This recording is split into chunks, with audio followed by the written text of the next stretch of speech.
Hello, my name is Justin the Clue, and I'm here today with Will Sloan. And it's Shocktober! I want to suck your blood. I'm a mummy! It's alive! There you go.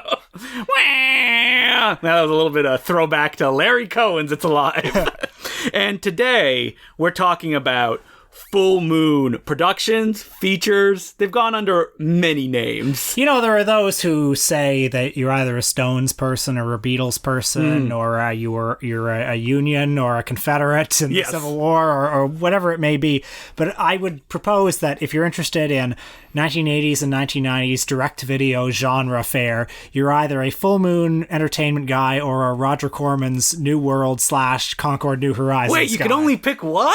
What I'm leaning into is I was always very fascinated by Roger Corman growing up. I was never interested in Charles Band and Full Moon Entertainment. What was your relationship to Charles Band? When I was a kid and I would go to the video store, I would look in the horror section, which I would always run to first off. I was too scared of the horror section. This horror section just captured my imagination. All these VHS tapes that I couldn't rent, and it felt like it went to the ceiling and was like wrapped around. And I would just look at these tapes that would say stuff like Puppet Master 3 or Subspecies 2, and I would be like, what is this? These painted covers that would promise so much, these middle chapters in movies that I had no idea what went around it. It felt like anything could happen. And at this point in time as well, Full Moon and these other horror companies would have these standees, like these big cardboard cutouts. I specifically remember Night of the Demon, which is not a Full Moon film, but kind of falls within that purview, where it was like the demon woman holding a big sucker in her hand. That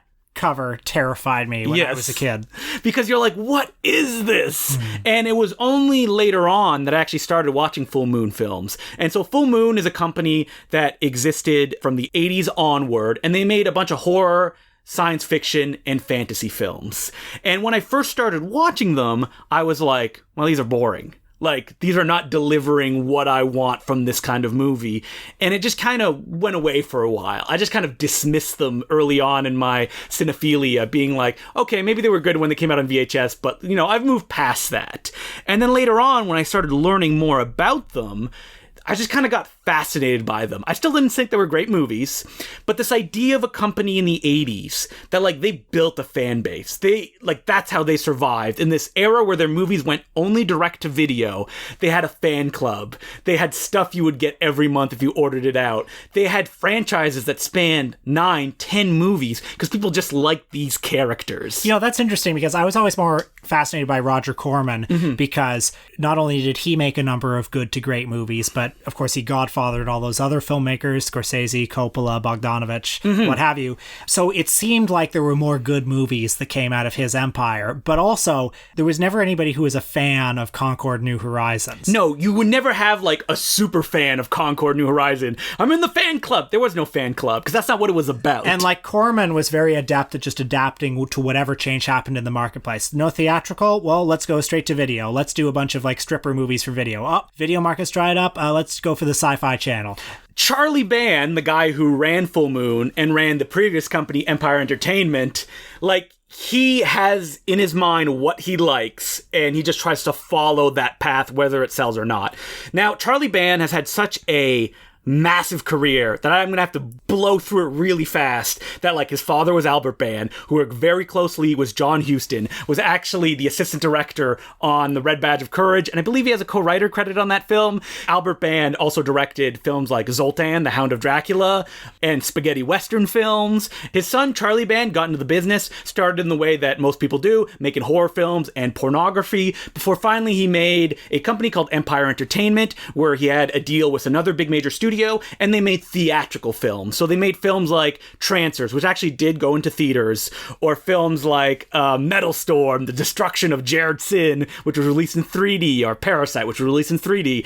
This company, which lasted a while, eventually kind of crumbled. The funding disappeared. Supposedly Charlie Band and the company was $29 million in debt, but they were still able to start another company, Full Moon.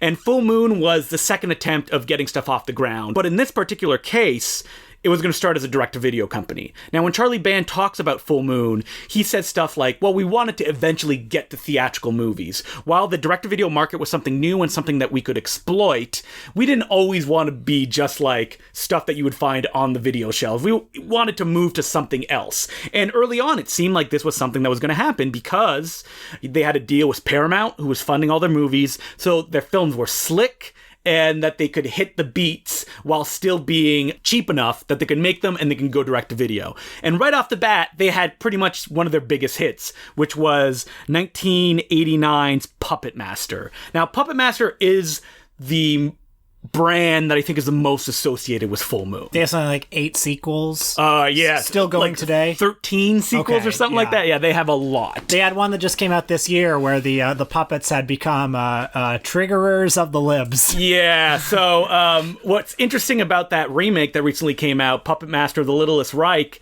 is that it's not technically a Full Moon film. Charlie Band made a deal with a company where he would be allowed to continue to make Puppet Master films, and they can make parallel Puppet Master films and do whatever they want with it, which I've never heard before. But, you know, if it works for them, sure, why not? So I watched Puppet Master this week for the first time ever. Mm-hmm. Didn't like it. I approach it every time that I watch it, a handful of times. I always go in going, this is the boring one. This is the one that, you know, even the director, David Schmoller, who is most famous for making Tourist Trap for Empire Entertainment. And also Crawl Space with Klaus Kinski.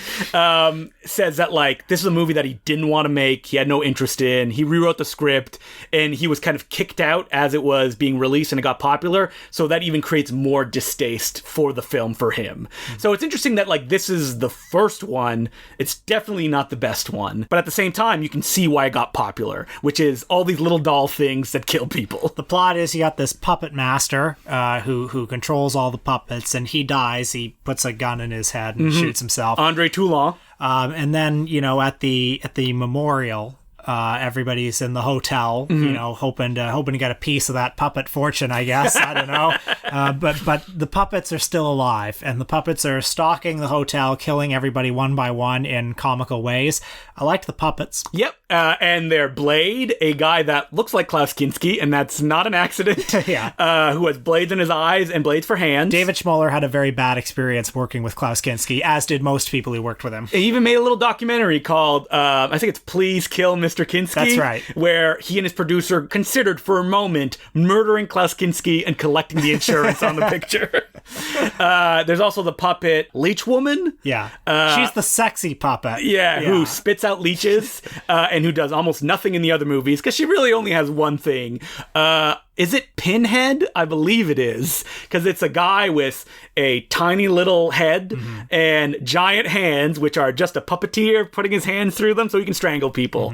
And then you also have a guy with a drill in his head. Oh, man, I'm losing my Puppet Master creds here because I can't remember all their names. God, I saw it like 2 days ago and I'm already forgetting too. But there's some fun stop motion effects as well. Yeah. Not enough stop motion. No. So these stop motion effects were done by a guy named David Allen, who would go on to direct the second Puppet Master film. He was the Full Moon go-to stop motion guy. Probably in the late 80s and 90s, he was probably the most prolific stop motion animator, also the most particular. And so the reason there's not that many is that, like, he would spend ages on stop motion scenes, and it cost a lot of money even for a guy working in this indie scene. So, like, that's why there's only a little bit of stop motion. But the puppets themselves are, you know, fun designs and they kill people in interesting ways. The scenes that don't have puppets in them are very boring and there's no suspense and it's not funny. They're just a bunch of jerks walking around this big mansion waiting to be killed. It doesn't build or anything. But what you do get at the end of this movie is the first, I think, instance of why people kind of like the puppets, which is like they care for their own, where one of the puppets gets beat up at one point by their master and they turn on the master and, like, kill him.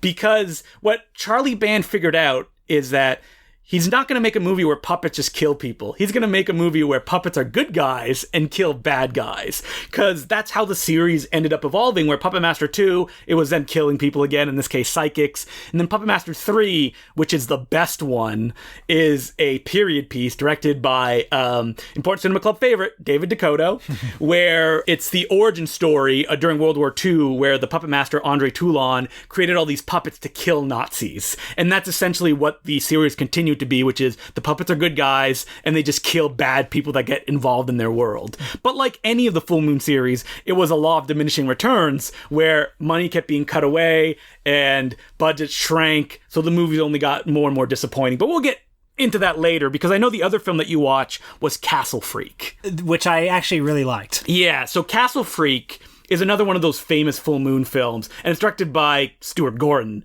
who is without a doubt the best director that Full Moon and Empire Pictures worked with. Best known for Reanimator, which was an Empire Pictures film from Charlie Band's company again. And so Castle Freak is essentially like an internet joke at this point, thanks to Flophouse. It's the one where the guy rips his own ding-dong off. Yes, which he does not do in the film. But he doesn't have a ding-dong. No, that's right. It was previously ripped off screen. So the story behind this movie was that, or supposedly the story behind it is that Stuart Gordon was in Charles Band's office and they had a poster for Castle Freak. Because like Corman, that's how Charlie Band would make movies. They paint a poster, have a cool title, pre-sell it so they would get the money to make it, and then go out and make it. And Stuart Gordon said, "Can I make that movie?" And Charles Band said, "As long as it has a castle and a freak in it, you can do whatever you want." And Charlie Band owned a castle that a lot of the movie shot in, and that's where they shot Castle Freak. The movie stars Jeffrey Combs in sort of a Shining-like story. He plays an alcoholic family man who previously one of his children was killed in a car accident. Because of his drunk driving. Him and his wife and their surviving child. Played by Barbara Crampton, his wife, the woman that head goes down on in Reanimator. But they go to the castle and they're trying to repair their marriage. But there's a Castle Freak in there. The Castle Freak, while I liked him, was in some ways the least interesting part of the movie. Most of the movie is this Shining-like story of this Jeffrey Combs. Great actor. Just falling apart. And Jeffrey Combs commits so hard to this. I mean, you could call him guilty of overacting, but I don't think so. Well, he's very charismatic. It's what Jeffrey Combs does, in every role, which is he plays it to the hilt. So if you have a Jeffrey Combs-like role in your film, he'll do perfect at it. There's something kind of unstable about him. Like, he really does feel like a very off-kilter presence. And we should point out that this is not a comedic film either. No. This is very serious. And I think that that's something that Charlie Band, as a producer, always struggled with, which was this idea of people like horror and they like fantasy and they like action, but they like it goofy as well. And that when you push it too far into the goofy territory, it's tougher to take seriously. So a film like Castle Freak is great because it has the goofy title. It has on the poster the image of the monster, which the film takes great pains in hiding until the climax. And so it's like a weird mixture of they're selling you all the sizzle, but the film actually has a steak inside of it. And so Will was saying, it works as a drama. It's very satisfying, well shot, stylish. I'm sad that Jeffrey Combs never became a bigger star. I am as well. He's a very charismatic presence. There's a bit of Nicolas Cage to him, I think. If you look at his early career, Jeffrey Combs only worked in Stuart Gordon or Stuart Gordon adjacent movies, which is baffling to me, which I'm wouldn't other people want to cast him in horror roles? He appears for, I don't know, 10 minutes in Fred Olen Ray's Cyclone, but he didn't have any big acting roles, which I wondered is it because he was difficult or some other reason for that? But I couldn't find any indication of that. Yeah, I don't know. He's a very particular talent. He's a big presence. Yeah, but in direct-to-video horror films, that'd be perfect. Yeah. That's exactly what you want. Someone charismatic like that. Direct-to-video horror films are very boring. So Castle Freak, for a while, was considered a lesser Full Moon film because people like the big goofy stuff, and there was a whole bunch of movies that were released around that time, like Subspecies, which has 4 entries and 1 spin-off. But Castle Freak also signals an end to the Full Moon has money period of their business, where suddenly Paramount pulled out. And Charlie Band was in a situation where they got producers and investors called Kushner and Locke, who were the most penny pinching, as long as you have a 70-minute movie, that's all we care about. Why would you need a special effect when you can just have someone do something more simply? So for a stretch there, Full Moon, they made a lot of movies, and it's probably where people know a lot of their films from, but they're very cheap movies. And I know that you didn't watch any from this period, Will.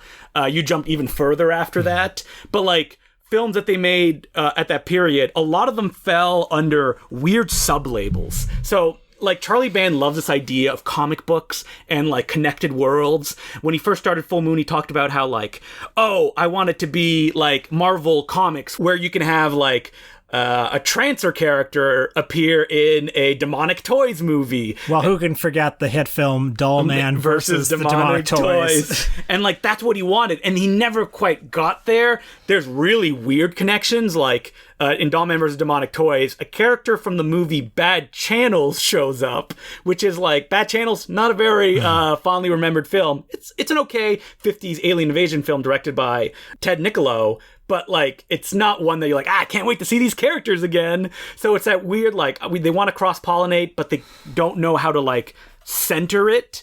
But in this Kushner-Locke era, we also got films like Dollman, which I know that you watched. I did watch Dollman, directed by visionary filmmaker Albert Pune, who made Captain America, not the Captain America you've seen lately. But the good ones he made were Sword and the Sorcerer, Nemesis, Alien from LA. The Alien from LA, Mystery Science Theater 2000 favorite.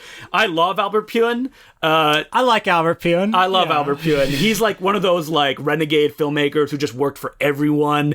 He actually made a picture for Empire Pictures called Vicious Lips, which is about an intergalactic rock band that goes around and, like, stuff happens. It is a giant mess, and it's shocking that Charlie Band would hire Albert Pune again to make 2 movies for him, but he did. I've seen enough Albert Pune movies now that I've started to recognize, like, the authorial signatures. Like, if there's an action scene at kind of like an abandoned warehouse in a desert, like that, you know, like Cyborg, for instance, there's your Albert Pune image. But this movie is about, like, a space warrior, kind of a Han Solo type from another planet who crash lands on Earth, and it turns out on Earth he's only like 4 inches tall. Yeah, that's the idea. And and we should get into the fact that, like, Charlie Band and Full Moon love little things. Yeah. Like puppets, dolls, toys. I don't know if it's like it's just Charlie Band thing, like he just loves this, or it's the idea that they can market it as action figures. Yeah, probably. And is he also thinking about the expanded universe? Like, you get all these little things together at some point? And maybe it's easier to make a puppet than a costume, but I don't know about that. Puppets are really tough to do as well. But, like, Dollman is essentially Dirty Harry with a little person, and that's pretty much all it is. And he fights a punk played by Jackie Earle Haley between him being a child star and him being an older character actor. Yeah. And Jackie Earle Haley, very big in this film. That's right. And I think Dollman has some really fun stuff at the beginning and end, and a nothing middle, which is totally agree. Is kind of indicative of a lot of the lesser Full Moon films, where you watch them and you go, do you know what people want with this picture or, like, this genre? So Dollman opens on this other planet, and there are some great matte paintings and some fun lighting and everything. It's like this cool other planet world. And the minute they, you know, find themselves on Earth, my heart sank. It's like, oh no.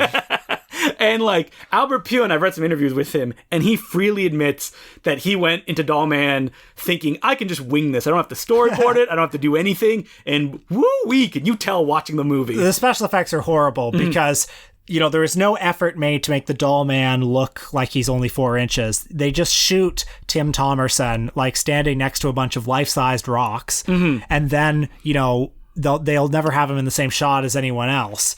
Or if they do, it'll be like forced perspective or something like that. Yeah, it just doesn't work. It's like you're standing next to life-sized rocks. Even like in a cartoony way where you're like, oh, wow, that's fake, but I kind of like it because it was inventive. There's not really any of that. Yeah, but I mean, watching it, I did realize how much better the production values are of it than of most DTV stuff happening today. Well, I mean, the reason DTV movies now are so bad are the same reason that, like, Full Moon films now are bad, and we'll get into this a little bit later. And by bad, I mean very cheap. It's the idea of, like, well, we need content. Will audiences accept this level of money spent on it? Will they pay for it? Will they come back? And if they do, then we can lower the money just a little bit more. Like some of the films made in this Kushner-Locke era of Full Moon films were shot in 4 to 5 days. And this falls a lot, I feel like, at the feet of our main man, David Dakota, who said stuff like, I can make a movie in 4 days. Just give me, like, the stock, I'll just go out and make it. And once you find that you can make a movie in 4 days, why don't you make all movie in 4 days. So it's a real law of diminishing returns as you go on. And there's an amazing book that like almost all this history I got from, called It Came from the Video Aisle, Inside Charles Band Full Moon Entertainment by David J. William S. Wilson and Torsten Dewey. And they interview almost everyone involved with these Full Moon productions. And no one really goes, we just wanted to make something to make money. Everybody has this idea of like, well, we wanted to make something good. But the issue was, Charlie Band would go up to them and go, oh, we need the script in 5 days because we're shooting, and we need to shoot it in 4 days, and it needs to be out at this point because we need to hit this quarterly date, where all this pressure around it, like, it was just like almost impossible to deliver a real movie out of these circumstances. I mean, I'm not sure what circumstances you could make a good movie in anymore, because people aren't buying DVDs and videos anymore, and that's where they made their revenue, and everything's shifting to online. And there's not enough money to be made there. Yeah, and like, so how do you make a good movie? Charlie Band, like, a lot of people hate him because they think he's a rip-off artist, because he's always selling you this product and really this brand, this Full Moon brand. And at the same time, you read interviews with him, and it's obviously he's a guy that's passionate about what he's doing. He likes specific things. Like, he loved Doctor Strange so much. He got friggin' Jack Kirby, like one of the best artists of all time, to do production art of a Strange-like character. And then he made that movie years and years later, Dr. Mordred, starring Jeffrey Combs as a Doctor Strange character. I just love the idea of like someone would like, I need to make this movie and I'm going to do it. Whether the market needs it or not, this is what I want to make. And like Charlie Band, from every indication of everybody that speaks about him, he was a great personable businessman. He would go to every video store and sell them on Full Moon products. He wanted them to feel like they were in a family making these movies together, and like that they were all in it, not just because he needs to make money, but because he actually likes doing this stuff. So this is why you like Charles Band. Yes. The other people who are in the Full Moon cult, do they like him for the same reason? I don't know if it's just because like they grew up on films like Puppet Master and Subspecies, and there's that nostalgia there that like these stories are continuing to exist in a way that like properties, it doesn't work that way. Like, if you like He-Man, the people who started He-Man aren't still making He-Man, and they feel there's a betrayal there. They're like, it wasn't like when I was a kid. Charlie Band has stuck with these properties since the 80s, so, like, that's a ridiculously long time. The last Puppet Master film released by Full Moon, which came out, like, a year ago, was directed by Charlie Band.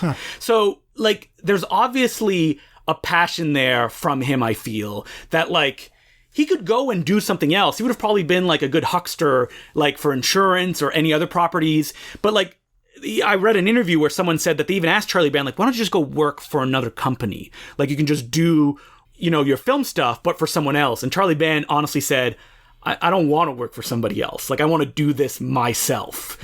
And I mean, that's self-destructive, obviously, because like Empire fell to pieces, Full Moon eventually fell to pieces. And you could say that, like, well, it's not 100% Charlie Band's fault because, you know, the marketplace collapses. Like, these things aren't sustainable. Like, Paramount pulls out, so he can't make those movies. So he finds another guy who tries to do them at the cheapest level. That company eventually claims bankruptcy. But Charlie Band doesn't quit. He just keeps doing it. Like, I don't know if that's, like, wrong-headedness on his part. Like, someone needs to put a hand on his shoulder and say, like, please stop. Like, you've done it long enough. You have such a crazy catalog of movies. I find it very touching to hear this because I always just assumed that Charlie Band was kind of a cynical, you know, huckster, you know, like a David F. Friedman type. Since like 2012, Charlie Band does a monthly video where he like sells to you all the great stuff that's coming out of Full Moon. Now, I mean, it's undeniable that there's a level of hucksterism there. Yeah. Like, he's often selling the sizzle, like, hey man, you like Puppet Master?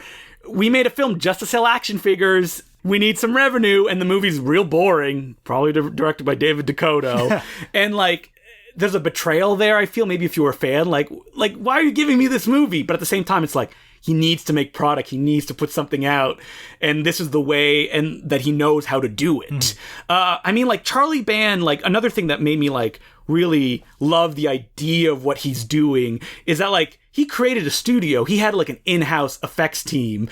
He, like, made a little bar where people could like go and hang out and talk about movies, and he was doing it all in this one place. I'm like, that's the dream as a filmmaker. This idea that you have like a family and you're working with them and you're doing all this stuff. Now, did he pay all his bills on time? Ooh, according to people like Brian Usna, who hates his guts, no. Did he promise stuff and not deliver? Supposedly all the time. But how could someone exist this long without doing those things? Like, I haven't worked with him. I'm sure if I had, I would have been like, how could he do this to me? Charlie, shoot me an email. Love to direct another Puppet Master film. I can shoot it in a warehouse somewhere. But I haven't, so I'm allowed to like be entertained by this stuff, I feel, in a way that like I was burned when I first started watching full moon films, because I was like, what is this? Like, you watch Retro Puppet Master, no one likes that movie. Not even his director, David Dakota. But like, he kept making movies after that. And like, some of them are fun, some of them are not. And that like tenacity and this idea of like, well, I'm just going to keep going.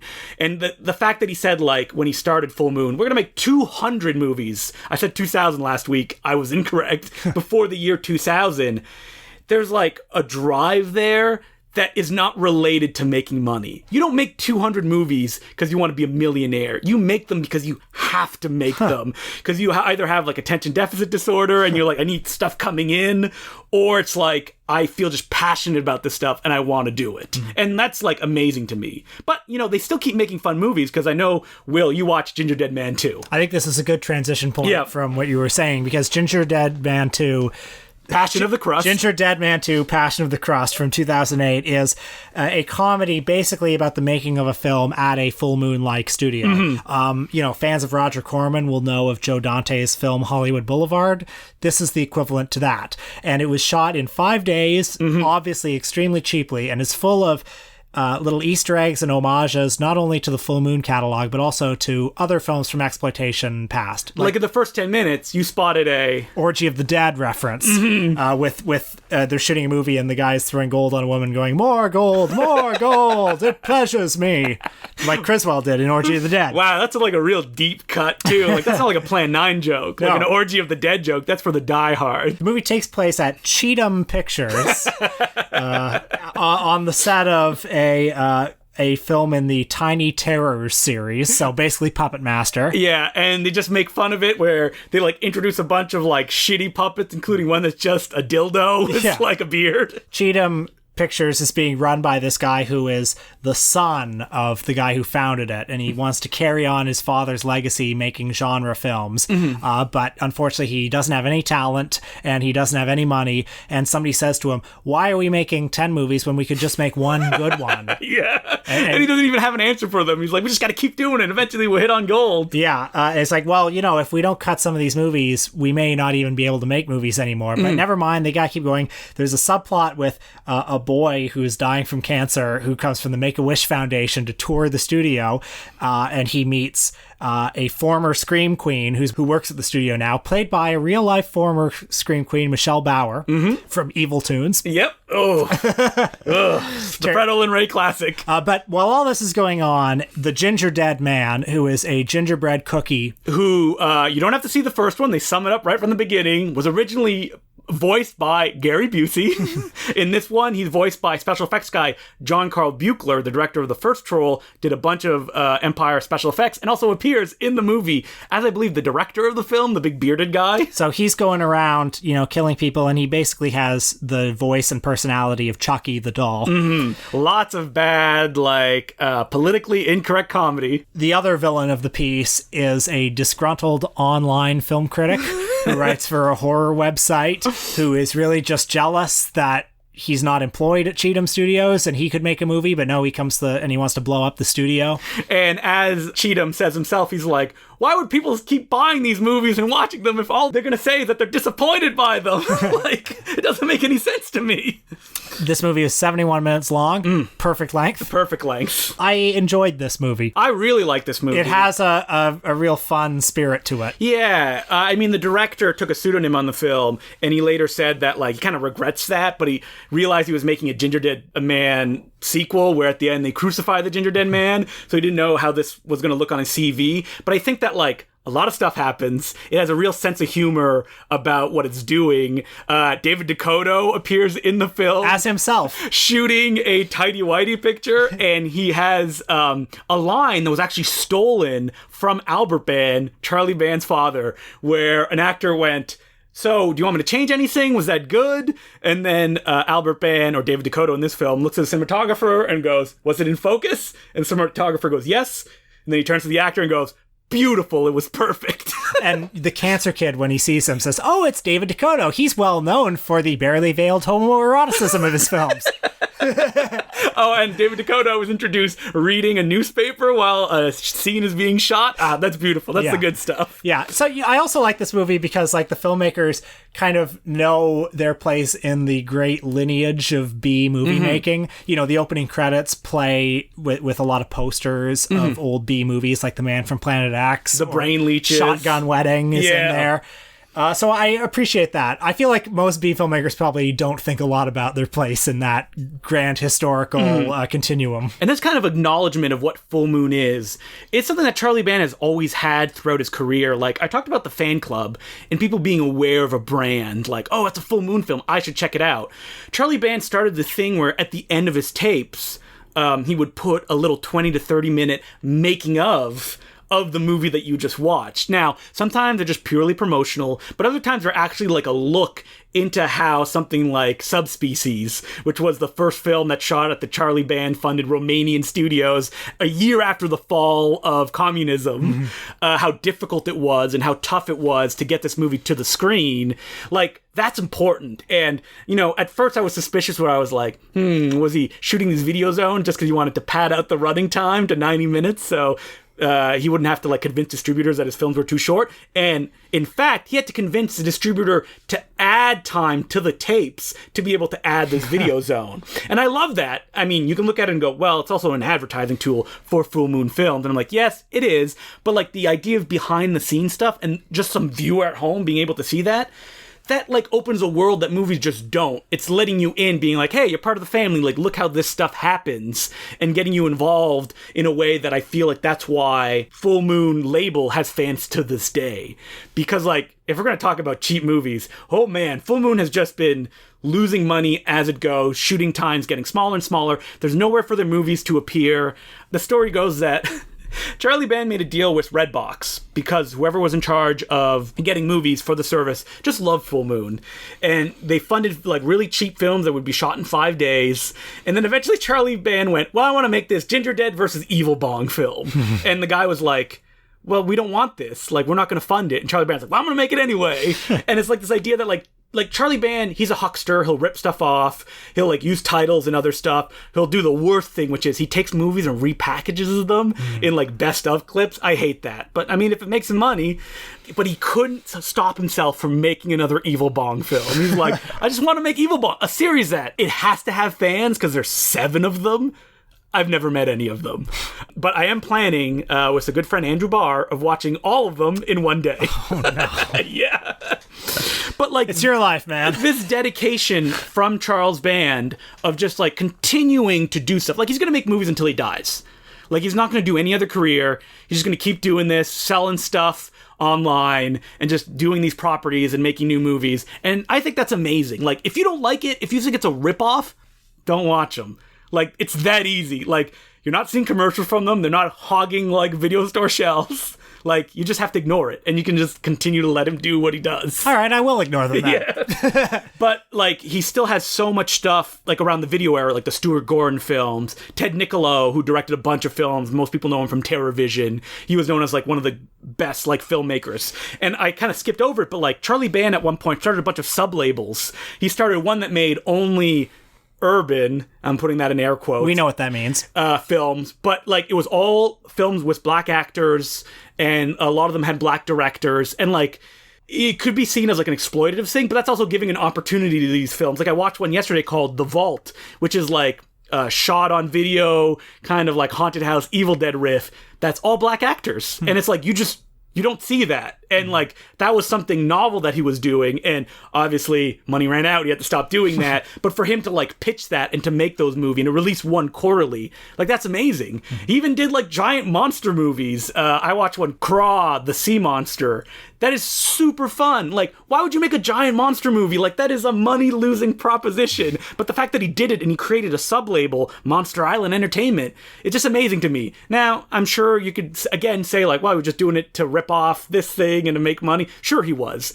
But he was doing it in a way which is like, why would you do this? Like, it costs so much money. And the film Craw is tons of fun. Like, I love it. I would recommend it. If you're a giant monster movie fan, go check that film out. The heroes of the film are a super smart biker and a waitress at a restaurant. So, like, and you're not going to see that anywhere else. Well, Justin, I like how much you like him, and you've almost got me sold. I almost got you sold. Well, I should recommend some films that I would definitely like tell people to check out if you want Full Moon. So Stuart Gordon films are definitely go-tos. Some people that were interviewed about Full Moon say that Stuart Gordon kind of had like whatever he wanted to do. So I don't know how, like, maybe he had more opportunities to make good movies, more resources. But Stuart Gordon himself says that like he didn't have time, he didn't have any money. His Pit and the Pendulum, which stars Lance Henriksen, tons of fun. Castle Freak is great. And Stuart Gordon made a bunch for Empire Pictures as well, like Robot Jocks, which I really like. One of the ones that people don't talk about that came out of Full Moon is called Dark Angel: The Ascent. And that I would describe it as Splash meets Miss 45, where a kind of clueless demoness in hell escapes to the real world, and then she realizes that humanity is evil, and as she's falling in love with a doctor, she also goes out and murders evildoers out in the street. It's very, like, beautifully shot, like almost all Full Moon films, because they had, like, Mac Alberg, who was, like, a very professional cinematographer. They had a lot of, like, Romanian and Italian cinematographer. So all the movies look amazing, and this one specifically. And it's just fun. It's a small movie. It ends in a way where you're like, that's it? But it's like, when you watch a Full Moon film, eventually you realize, like, oh, I want to take these attributes from it and not expect always, like, the full experience. Like when you watch exploitation films. Like, you're not going to go like, this will make me cry, this will make me laugh, it'll make me love the characters. You just have to figure out specific things that you like about it. I would definitely recommend the Puppet Master 3, Toulon's Revenge. If you want to start a Puppet Master movie, start there. It's a prequel, so it doesn't even matter. You don't have to have seen the other ones. I saw a kids film because Full Moon also got into kids films under the label Moonbeam Entertainment, or Pulse Pounders. They keep changing their names, probably for tax reasons. There's one called Spooky Town, also known as Phantom Town, that was directed by Jeff Burr, a filmmaker I really like. And that one is great because it's a bunch of kids that end up in this western town at night because their parents have disappeared, and they end up facing off against like this like weird Lovecraftian, like the whole town is alive. You take a knife and if you cut into anything, it'll bleed. And it has the greatest thing in kids film, which is they're in actual danger, and the kids are smart and proactive, and it's not afraid to be scary. Which, like, a lot of kids' films, like, they'll play it as a joke, and, like, this film plays it pretty seriously. So, Spooky Town, Puppet Master 3, Dark Angel: The Ascent, and Castle Freak. If you want to start in Full Moon, and then Gingerdead Man 2, which is, like, the goofier version of that. Do all of those. I can't speak to films like Killjoy, about a killer clown. There's a lot of films in that series, but the last 3 were all shot in about 2 days each, so, you know, you get what's on the tin. What about a film that's very important to you, Laser Blast? So Laser Blast, not a Full Moon film. It was an Empire picture by Charles Band. This is a film that I always forget that it's essentially a slasher film where a teenager, and I say that loosely, looks like a 40-year-old man, finds a laser in the desert and then turns into a monster and starts killing people. And he gets kind of pushed around at school by such bullies as Eddie Deason. And it's a good example of like what Charlie Band was doing, because it has Dave Allen stop motion effects, great aliens, like claymation aliens. The only good thing about the movie. The film is very bare, doesn't have much of a plot. The director, who was a stunt guy and only made Laser Blast, said, I got to blow up a lot of stuff in that movie. That's all he remembered about the picture when asked about it. You know, I was such a huge Mystery Science Theater fan when I was in middle school that, you know, the only way to see Mystery Science Theater was on VHS tapes. They could buy the intro internet didn't have it all yet, and there were only so many episodes on VHS, so I would sometimes seek out movies that I knew they had done, and just because I would like fantasize in my head what the riffs were, and so that's how I saw Laser Blast. Yeah, I mean, Laser Blast, it actually just got a new Blu-ray release, and it looks amazing. You made a joke that it's Antonioni-esque, and it's set in the desert, and it's very slowly paced, but when you get it in widescreen immaculate, it looks even more like a weird art film where a monster boy like blows up Star Wars signs. Yeah.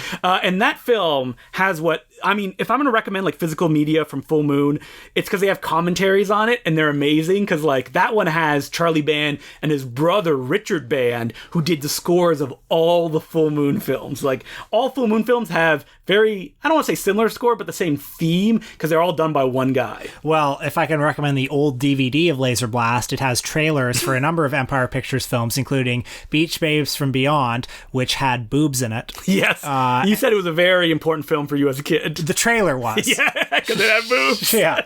I mean, Charlie Band, like when asked about movies, he's not very, I don't want to say that he's not eloquent, but he's like, you know, I like fantasy, I like sci-fi, I like horror, I like women, those women getting naked, like those are all like important stuff for him. He's not even a big gore guy either, because like he has a much like more innocent look at movies. And reading about Full Moon, a lot of the filmmakers that worked for him kind of look down on that stuff, which is a bit of a bummer. It feels rip-offy at times. And all these movies, you can watch them by getting like a $6 subscription to Full Moon streaming, where every Full Moon film, you can find it on there. If it's been remastered, the remastered version will be on there.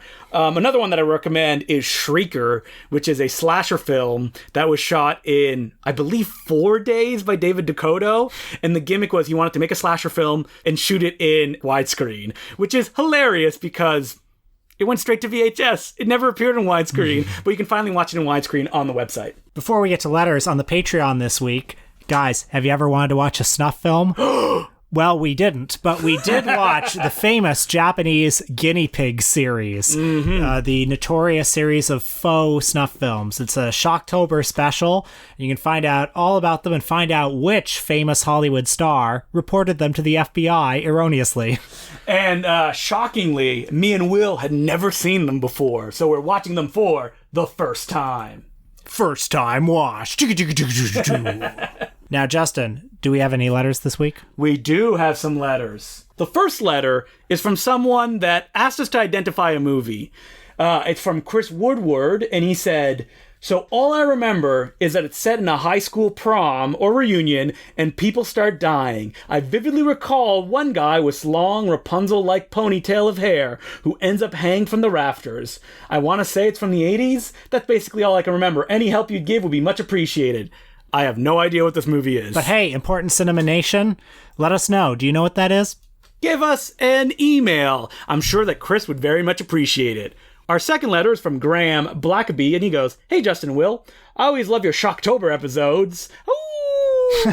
They're some of my absolute favorites. I want to make a suggestion for a possible episode or Patreon, the film-adjacent career of Joe Bob Briggs. You've probably heard of him, but if not, he was a late-night cable host who was kind of a cowboy Elvira. I've always been fascinated by increasingly dated TV figures like that, and he's more interesting than most. He tends to do a lot of things, off-topic rants. In fact, he's still doing them on his show for the horror streaming service Shudder. He does a bizarre ramble comedy riff on the NFL kneeling protest for about 10 minutes in his introduction to Hellraiser, all while slouched over in a lazy boy chair. I think he's exactly the kind of cultural artifact that Will in particular would enjoy, and I can't see any other podcast on earth covering him. So if you think there's something there, I'd love to hear it. Well, first of all, I have some trepidation about what Joe Bob Briggs might have to say about the NFL kneeling protest. Yeah, but Joe Bob Briggs, his politics, not very good. No. If you've seen his columns on Tacky Magazine. Yeah, and he seems to have stepped back from that since Donald Trump was elected and things went bad. Well, also his career has gotten a bit of a jolt with Shudder getting behind him as well. So maybe he doesn't want to show his farther right-wing side as much anymore. Could Joe Bob Briggs be a Patreon episode? I don't know. Might not. Is there enough there? don't have that much experience with him growing up in ways that like a lot of people had on, like, he had Monster Vision, a show where he hosted movies. He used to review stuff on, I believe, DVD Talk. So I remember reading his reviews there, because it'd be like the thing that he made famous, which is there's this many dead people, there's this many breasts, there's this many, etc., etc. Joe Bob says, check it out. Yeah, exactly. Well, when I was a teenager, I had his two books, Profoundly Disturbing and Profoundly Erotic, which were, books where he talked about the production history of, a number of movies, whether it's Deep Throat or Night of the Living Dead or Drunken Master, stuff like that. And he didn't really write it in that Joe Bob style. He wrote it in like a pretty sober, analytical way. And I really liked those books. And about a year ago, I read Joe Bob Goes to the Drive-In, which was a collection of his newspaper columns from the early 80s. Joe Bob Briggs, in actuality, is a critic named John Bloom from the South. He put on this cowboy hat wearing trailer park character to review drive-in movies. And nobody was really reviewing drive-in movies at that time. And in a respectful way. Like, he still did it in like a slangy, like, we're just hanging out and having fun. But he obviously like thought a lot about these movies and genuinely enjoyed them, as opposed to just shitting on them. And often his columns, like, he would create a whole fictional world in his columns of all his like redneck friends and all that. I think his columns are very fun, and they're an interesting historical artifact, like, just by virtue of the fact that not a lot of people were writing about these movies in a respectful way. He was a towering figure at that point, because he was doing it first in a way that wasn't making fun of them. Like the horror hosts, a lot of the time, they were maybe a little bit like disingenuous and like, this is a lark, it's a joke what we're about to watch. And Joe Bob Briggs liked these things, which was, whoa, that's refreshing. And so he parlayed that into a career on cable with his Monster Vision show. And he also has done a lot of DVD commentaries, which I very think good are ones. Great. Like the one on I Spit on Your Grave is famous as like, oh, if you don't like I Spit on Your Grave, you should still listen to the Joe Bob's commentary on it. Yeah, I agree. And also he did a lot of commentaries on the Ray Dennis Steckler movies, like Blood Shack, The Incredibly Strange Creatures, which are also really fun commentaries, and Jesse James Meets Frankenstein's Daughter, the William Bodine classic. He even did one on a Roberta Findlay film as well. Blood Sisters. Blood Sisters, that's right. Yeah, and also Joe Bob Briggs has an interesting and very small acting career. You may remember him in Casino. Yes, that's right. He's the slot machine guy who, because Robert De Niro fires him, that ends up triggering De Niro's downfall. You remember that? I remember that. So there are two great scenes in Casino of Robert De Niro arguing with Joe Bob Briggs. And I highly recommend rewatching the whole movie just for that. And Joe Bob Briggs has appeared in little cameos here and there. He's in Face Off. Yeah, he's in The Stand, the McGarris mini series. He's in a bunch of like little things, but he will always be famous as the guy in Casino. Yeah. So I'm very firmly pro Joe Bob Briggs. Not pro his politics. No, but you can't be perfect. Never accuse me of purity politics because I embrace Joe Bob Briggs. I do love the idea of him coming back and hosting like movie marathons, because while that may be like a nostalgic thing of like people who loved him back in the day want to see him again, it may also get him new viewers of something that like just doesn't really happen in that form anymore, where it's like 12 solid hours or even just like a block of a movie that's hosted by this guy. Like that's cool. I like that. Bring it back. Justin and Will, we're open for bookings. Just send us an email, and we will also host your thing on public access TV. Next week, we're going to be doing Wes Craven. Director of Scream, Last House on the Left, Nightmare on Elm Street, one of the real name brand horror directors, Vampire in Brooklyn, Serpent and the Rainbow, People Under the Stairs. Music of the Heart. Yes. A director who you can literally point at and go, he started 3 distinct horror trends by one movie that he made. Last House on the Left, Nightmare on Elm Street, and Scream all laid templates, essentially, for the decade that would follow. And yet, I'm not that enthusiastic about him. No! Oh, I'm very enthusiastic about Craven. I like him well enough, but, he's a journeyman. I don't think so. You don't think so? No, I don't think so. All right. I mean, one of his auteurist obsessions, he loves traps. He loves them. All of his movies, even Nightmare on Elm Street, traps. What does that mean psychologically? Well, I don't know. We're going to have to watch a bunch of his movies to find out. I think he's a director that everybody knows, but like he doesn't have fans like John Carpenter has or that George Romero has. And that's really interesting to me. So we're going to explore Wes Craven's filmography. We're going to be doing Last House on the Left, Scream, probably Vampire in Brooklyn. Yeah, we want to watch one of his bad ones. And we're not going to watch any of the Nightmare on Elm Street films or really discuss them too much, just because we're going to save that at some point. We'll do a franchise episode just on those movies. So until next week, my name's Justin McClue. I'm Will Sloan. Thanks for listening. I think I forgot to say in the episode, but you can send us letters at importantcinemaclubpodcast at gmail.com, Mr. Band. I'm just waiting by the inbox, If you have $2,000 to make a movie, I'm there. Hire Justin to make a movie, for God's sake. The Asylum wouldn't even do it. I mean, if you've let David Dakota make 500 movies, you can let Justin make one. But that's the thing that David Dakota can do, right? Is that he can deliver things on time, on money, and you have a movie. So can you, possibly, I think. Yeah. So I want to start doing something new in the back matter, which is actually recommending stuff that me and Will consume, because we watch and read so much stuff that I would really like to share, some of the littler things which aren't getting that much press. Like recently, I got a copy of Grimm magazine, which is a horror-centric mag that's published a few times a year out of Toronto, Ontario. And it's all written by women and LGBTQ writers, and that it mostly deals with women-centric themes. And it's a mixture of academic stuff, interviews, stuff you would know, or deep cuts. And it's these kind of magazines that I feel need support. So you can buy it online. You can buy a digital copy for $5, or you can buy a print copy for $15. And if you're getting an actual print copy, they're really slick. They don't go the cheap print on demand way. It's full color, and you can actually get Grimm by going to anatomyofascream.wordpress.com. Speaking of recommendations, Will, you have one. I just revisited a movie called Mr. Vampire 1992, which is the last of the beloved Hong Kong hopping vampire series. Not very good. I was hoping to love it this time, but alas, no.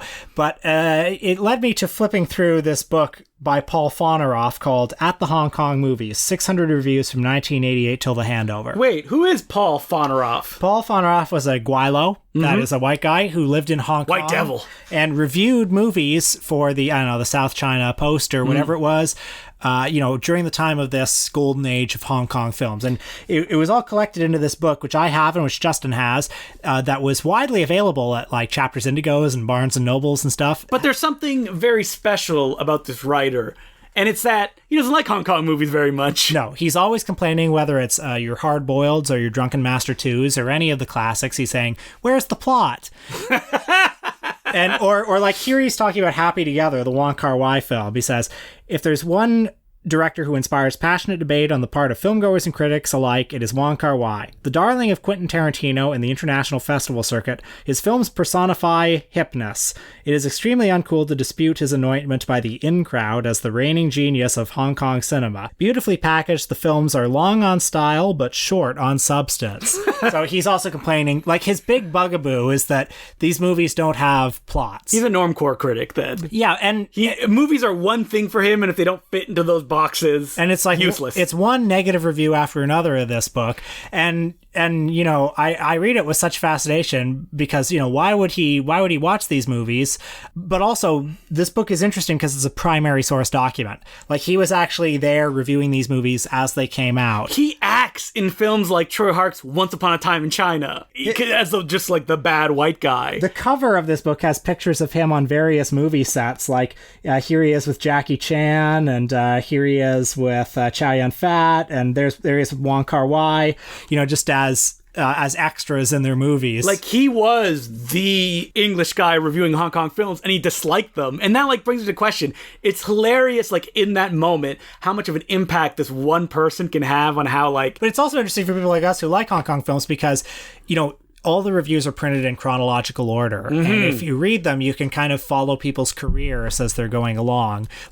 He reviews all the Sammo Hung movies that came out at that time, and you can see Sammo's career decline, for instance. And because we're not Chinese speakers or readers, this is a look into what it was like at that moment when these films came out. Yeah, and so there are classics in there, and there are lots of just very ordinary movies that don't get remembered or don't get talked about.